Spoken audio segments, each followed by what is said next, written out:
Hi my lovely audience. कैसे हैं आप सब लोग? आई होप आप सब लोग बहुत अच्छे होंगे। आज मैं आपको ले चलती हूँ अपने साथ हस्तिनापुर। जी हाँ, मैंने हस्तिनापुर 1 महीने पहले विजिट किया है। मैं थोड़ा लेट हो गई हूँ अपडेट देने में। चलो कोई बात नहीं। आज मैं आपको हस्तिनापुर के बारे में बताऊंगी। मैं वहाँ पे क्यों गई, वहाँ जाने का मेरा क्या मकसद था और वहाँ मैं कैसे गई, कितना डिस्टेंस था जहाँ पे मैं गई, बाकी जगहों से कितना डिस्टेंस पड़ेगा अगर आपको जाना चाहे तो चलिए बताती हूँ, स्टार्ट करते हैं। तो जी, मैं गई थी हस्तिनापुर मेरठ से। वैसे तो मेरठ से हस्तिनापुर का डिस्टेंस 50 किलोमीटर का है, लेकिन मैं मेरठ कैंट से गई थी। तो कैंट से हस्तिनापुर मतलब वो जो प्लेस थी जहाँ हमें जाना था, विजिट करना था, उधर का डिस्टेंस हम लोग को 37 टू 38 किलोमीटर पड़ गया, क्योंकि कैंट थोड़ी आउटर एरिया में होता है, तो इसलिए हमें थोड़ा सा पास पड़ गया। तो अगर आप दिल्ली से आ रहे हैं तो दिल्ली से 100 किलोमीटर अबाउट पड़ेगा हस्तिनापुर, क्योंकि हस्तिनापुर मेरठ के ही अंदर है। तो आई नो बहुत सारे लोगों को ये नहीं पता होगा हस्तिनापुर भी जगह का नाम है। Only those who are well connected to Mahabharata they can link कि हस्तिनापुर भी जगह एक है जो कि उन्होंने महाभारत में पढ़ी होगी। जी हाँ, मुझे ये पता नहीं था कि आज के टाइम पे हस्तिनापुर एग्जिस्ट करता है। तो मैं जब मेरठ आई तब मैंने इसका नाम सुना, उसके बाद ही मैंने थोड़ा सर्च किया गूगल में कि मतलब हस्तिनापुर एग्जिस्ट करती है कि नहीं। तो चलिए थोड़ा सा हस्तिनापुर की हिस्ट्री में आपको बता देती हूँ। हस्तिनापुर जो है वो कुरु साम्राज्य है, जो कि हम लोगों ने महाभारत में पढ़ा होगा, सबने पढ़ा होगा कि कुरु और पांडव के बारे में पढ़ा होगा। तो जो कुरु साम्राज्य था उसकी राजधानी थी हस्तिनापुर। तो जो दुर्योधन, जो कुरु वंश के थे, वो वहां पे राज करते थे। तो महाभारत क्यों हुई, इसका हस्तिनापुर से बहुत बड़ा एक लिंक है, क्योंकि हस्तिनापुर भी एक रीजन था महाभारत होने में। तो जब भगवान श्री कृष्ण आए थे दुर्योधन के पास ये संदेश लेकर कि आप भाई पांडवों को 5 जमीन दे दो अगर आप उसको आधा साम्राज्य नहीं देना चाहते हैं। तो दुर्योधन ने मना कर दिया था कि जी मैं नहीं दूंगा, मैं 1 इंच भूमि भी नहीं दूंगा पांडवों को। तो पांडवों ने 5 विलेज मांगे थे उस टाइम पे। वो 5 विलेज थे इंद्रप्रस्थ, जो कि अभी दिल्ली है, स्वर्णप्रस्थ जिसे हम सोनीपत के नाम से जानते हैं, फिर है व्याघ्रप्रस्थ जो है अभी बागपत, और एक है तिलप्रस्थ जिसे बोलते हैं हम लोग तिलपत, और एक है पानीपत, प्राणप्रस्थ कुछ नाम है उसका। तो ये 5 विलेज मांगे थे पांडवों ने, जो कि कौरवों ने नहीं दिए। तो इनका जो अभी मॉडर्न नेम है वो तो हम सब जानते हैं, लेकिन ये पुराने नाम मैंने थोड़ा सा गूगल करके आपको बता रही हूँ कि ये इन 5 गांव के नाम थे। तो इन गांवों को देने से इन्होंने मना किया था। तो उस वजह से एक मेन रीजन भी रहा महाभारत का युद्ध होने के लिए। तो महाभारत का युद्ध भी कुरुक्षेत्र में हुआ था, हम सब जानते हैं। तो इनमें से जो इंद्रप्रस्थ और सोनीपत और पानीपत है वो हरियाणा में है, या जो बागपत है और तिलपत है वो ग्रेटर नोएडा और यूपी मतलब अपर यूपी साइड में पड़ता है, और दिल्ली तो इंद्रप्रस्थ है, वो सब हम लोग जानते हैं। तो मतलब ये पूरे जो कुरुक्षेत्र ये सारा इलाका था, ये जो कौरव वंश का था, ये पूरा हरियाणा, दिल्ली और अपर यूपी को कवर करता है। तो जी यहीं पे ही था हस्तिनापुर। तो मेरा तो 1950s में जब डॉक्टर बी आर लाल ने यहाँ पे खुदाई करवाई थी, तो उनको कुछ ज्यादा तो कुछ नहीं, लेकिन थोड़ा बहुत चीजें ऐसी मिली जिनको वो कोरिलेट कर सकते थे महाभारत के टाइम पे वायु पुराण से रिलेटेड भी। मतलब वायु पुराण में जो कुछ मेंशन है वो चीजें उनको वहां पे मिली। तो इसके आधार पर उन्होंने हस्तिनापुर को मतलब हस्तिनापुर के बारे में अपने सर्वे में शामिल किया इस चीज को। तो बात आती है कि मैं क्यों गई वहां पे। मैं इसलिए गई क्योंकि मुझे भी देखना था कि वहां पे हस्तिनापुर से रिलेटेड हम लोग को क्या क्या चीज देखने को मिलेगी। पहले तो मैंने थोड़ा इसके बारे में जाना। हस्तिनापुर में हम लोग को बहुत सारी चीजें हैं देखने को अभी भी। लेकिन जो मेन चीज थी वहाँ पे वो था पांडवेश्वर मंदिर वहाँ का, जो कि पांडवों ने महादेव मंदिर का निर्माण किया था, वो है वहाँ पे। और विदुर टीला है, द्रौपदी घाट है, वहाँ पे आप जा सकते हैं। कर्ण मंदिर है, द्रोण कुआं है, और एक दो और चीजें थी जिसको मैं नहीं विजिट कर पाई। लेकिन ज्यादा कुछ नहीं है वहाँ पे। ज्यादातर वहाँ पे जो मेन चीजें जिनको लोग देखने जाते हैं घूमने, अगर हस्तिनापुर जाते हैं तो वो स्पेशली वही चीजें देखने जाते हैं जो कि वायरल है। और वायरल वहाँ का है जैन मंदिर, क्योंकि मतलब पूरा हस्तिनापुर को जैन लोगों ने कवर किया हुआ है। वहाँ पे सारे जो भी मंदिर आपको देखने को मिलेंगे, जो भी सुंदर सुंदर स्ट्रक्चर बिल्डिंग के देखने को मिलेंगे, वो सारे जैनिज्म के ही हैं, क्योंकि वहाँ पे सारा कवर उन्होंने किया हुआ है। वहाँ पे मैंने एक नॉर्मल सी किसी मतलब किसी लोकल आंटी जो है वो बहुत पुराने टाइम से वहाँ पे जॉब करती हैं, देखभाल करती हैं शायद मंदिरों की, तो उन्होंने बोला था, मतलब नॉर्मल मैंने ऐसे ही पूछा उनसे कि यहाँ पे क्या हिंदू टेम्पल्स नहीं है, तो उन्होंने बोला कि हैं हिंदू टेम्पल्स, लेकिन वो मतलब बहुत पुरानी कंडीशन है उनकी, क्योंकि वहाँ के जो हिंदूज हैं, मतलब जो वहाँ के मतलब जो दे सकते हैं उन्होंने मतलब उसको अच्छे से बनाया नहीं। जबकि जो भी जैन धर्म के लोग होते हैं उन्होंने अपने मंदिरों के लिए फुल डोनेशन दिए है। सिर्फ हस्तिनापुर के ही नहीं, जो भी मतलब यूपी के बहुत दूर दूर से लोगों ने वहाँ पे डोनेशन दिया है ताकि उनके मंदिर वहाँ पे बन सके। और हस्तिनापुर सिर्फ हिंदुओं का ही नहीं, जैन लोगों का भी एक बहुत अच्छा पवित्र स्थल है। तो अब हमको पता है कि वहाँ पे सारे जैन और हिंदू टेम्पल्स हैं, बाकी इसके अलावा वहाँ पे ज्यादा कुछ ना मॉस्क मिलेंगे, ना मतलब चर्च वगैरह, ये सब कुछ नहीं है। तो वही सब है। तो वहाँ पे बंदर एक, भाई बंदर से मैं परेशान हो गई थी जब मैं वहाँ पे गई थी, क्योंकि जैनिज्म और हिंदुइज्म थोड़ा होते हैं कि वो मतलब बंदरों को या एनिमल्स को नुकसान नहीं पहुंचाते हैं। तो बंदरों का अटैक बहुत होता है वहाँ पे। अगर आप लोग कभी जाते हैं तो थोड़ा इस चीज का ध्यान रखिए, छोटे छोटे बच्चों का ध्यान रखिए, अपना कुछ भी चीजें खाने पीने की जो है उनको खुलेआम मत लेकर जाइएगा, क्योंकि बंदर आपको जीने नहीं देंगे वहां पे अगर आप जाते हैं इन सब चीजों को। तो ये रही थोड़ा वहाँ की बात। थोड़ा सा मुझे, मैं बहुत खुश होकर गई थी कि मैं देखूंगी, पर उतना मतलब इंटरेस्टिंग नहीं लगा मुझे वहां पे। मेरा मतलब मेरा जाने का मकसद उतना इंटरेस्टिंग नहीं लगा। तो फाइनली चलो, जो भी हो गया, घूम के आ गई मैं, थोड़ा देख के आ गई, थोड़ा मुझे भी सुकून मिल गया कि हाँ हसीनापुर में जाकर आई हूँ। तो चलिए ले चलती हूँ मैं आपको वीडियो में आगे, वीडियो की तरफ चलते हैं, और आप भी मेरे साथ घूम लीजिए थोड़ा, और बाकी आप लोग खुद जाइएगा तो आपको और अच्छा। बाकी कुछ हो ना हो, वहाँ पे जो है शांत वातावरण है, और प्लेस अच्छी है, पीसफुल है। जाइए और एंजॉय करिए आप लोग भी। चलिए चलते हैं वीडियो की। तो हस्तिनापुर हम पहुंचते हैं। हस्तिनापुर में पहुंचकर हम सबसे पहले जैन टेम्पल्स विजिट करते हैं, क्योंकि वहाँ पे जो चीज़ मैं देखने गई थी, जिसको पांडवेश्वर महादेव मंदिर, वो चीज़ तो मुझे कहीं दिखी नहीं। जब मैं गाड़ी में बैठी थी तो मुझे बस सारे जैन टेम्पल्स ही दिखे। तो वहाँ पे थोड़ा पता करके पूछताछ की तो थोड़ा पता चला कि यहाँ पे हस्तिनापुर जो जगह है वो पूरी जैनों ने ही बनाया हुआ है अपना मंदिर। तो यहाँ पे जो हिंदू मंदिर हैं वो बहुत एक दो ही बचे हुए हैं, वो भी बहुत पुराने अवशेष टाइप के बचे हैं बोल रहे थे वो लोग। तो मैं तो स्पेशल उन्हीं को देखने आई थी। तो मैंने सोचा चलो पहले इन मंदिर को, क्योंकि ये बहुत वायरल थे मीडिया में भी, तो मैंने सोचा इन मंदिर को पहले विजिट कर लेते हैं।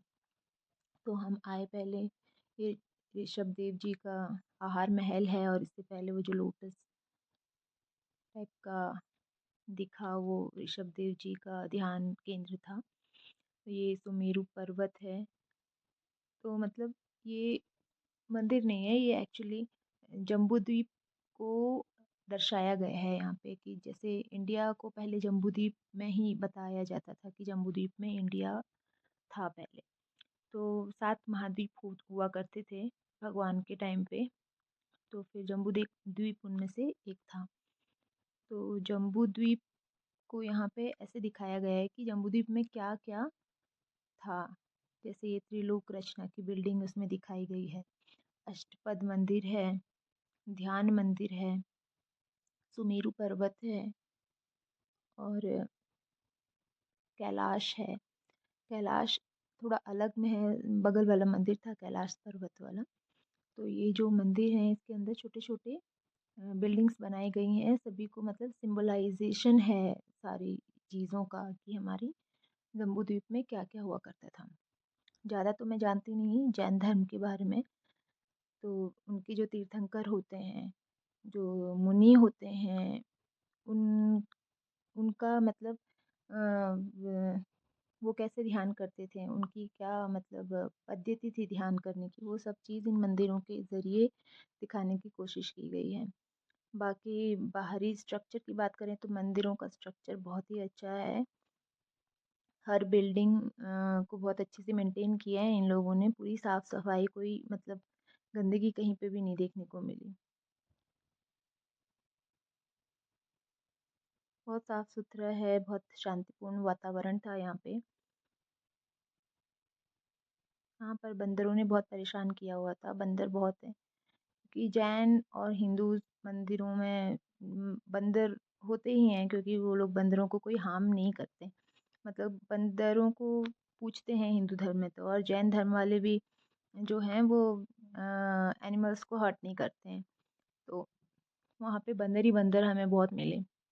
तो वो जम्बूद्वीप को पूरा विज़िट करके थोड़ा-सा फ़ोटोज़ वगैरह क्लिक करके थोड़ा शूट करके हम लोग बगल में दिगंबर जैन मंदिर आ गए।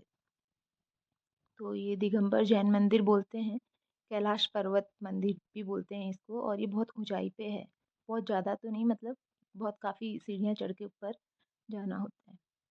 एक तो मैंने सितंबर में जाना चूज़ किया था, मेरे को लगा कि थोड़ा मौसम ठीक है जाने लायक, लेकिन गर्मी बहुत थी। तो नीचे जो सारा ये मार्बल का बना हुआ है मंदिर, तो फर्श भी गर्म था, तो बीच में वाइट पट्टी जो होती हैं उसके ऊपर चलने को बोला गया था, तो उसी पे हम लोग चल रहे थे, जो थोड़ा मतलब गर्म नहीं थी।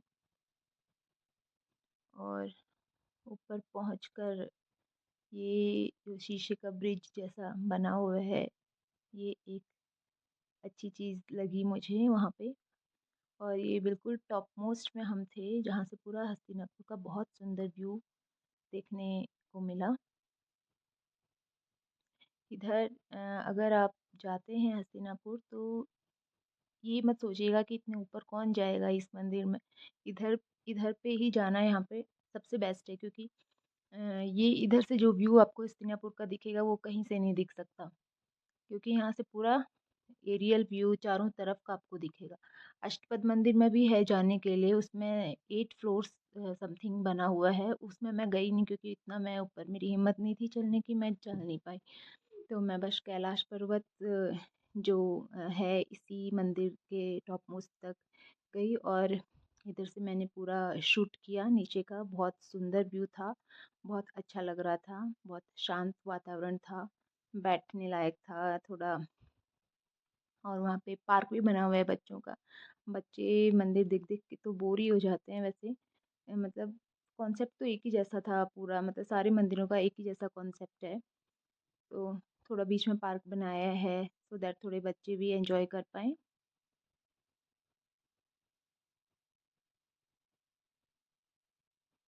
सीढ़ियाँ बहुत थीं।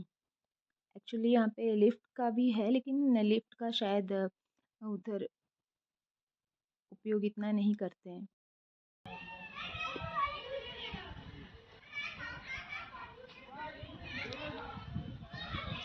ये है यहाँ का छोटा सा पार्क, जहाँ की एंट्री फीस है ओनली 20 रुपीज़। ये जो अपने से चलते हैं झूले, इनका कोई निःशुल्क है, और बाकी जो जैसे ये कि नाव वाली है झूला, और जो भी मशीन से चलते हैं उनके थोड़ा फीस पड़ेगा, और वो फीस यहीं पे करना पड़ेगा। ये भी एक अच्छा ऑप्शन है बच्चों के लिए, बिकॉज बच्चे थोड़े बोर हो जाते हैं, तो ये झूला वूला देख के थोड़ा बच्चे एंटरटेन रहते हैं। That was the peak point of that मंदिर, and the phone is not allowed inside that mandir. So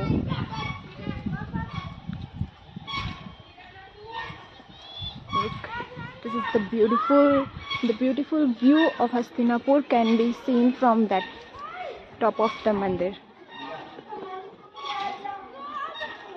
So look at the sculptures over here, and all jhulas, and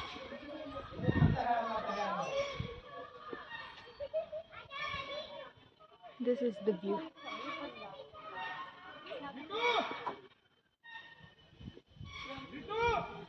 And the children.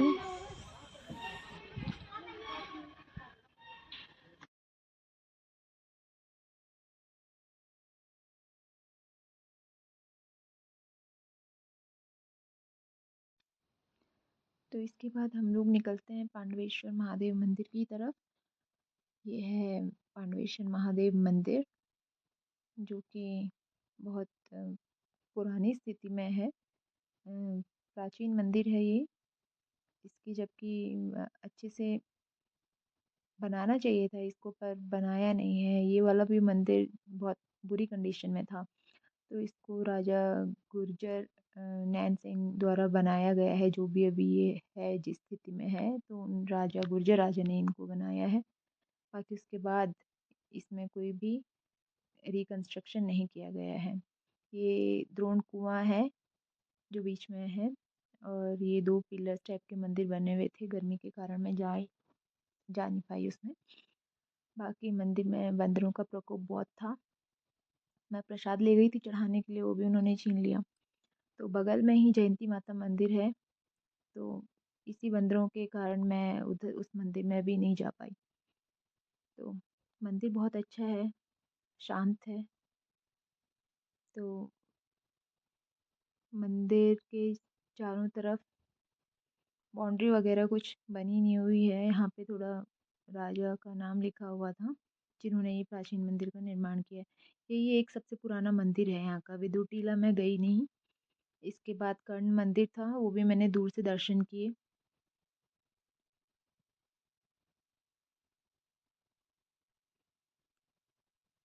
आप इधर पे बंदरों को देख सकते हैं। फिर हम द्रौपदी माता मंदिर के लिए निकले, द्रौपदी घाट जिसे कहते हैं। तो ये भी वहाँ से कुछ 1.5-2 किलोमीटर की डिस्टेंस पे है पांडवेश्वर महादेव मंदिर के। ये है द्रौपदी घाट, जहाँ पे माता द्रौपदी नहाया करती थी, कहते हैं।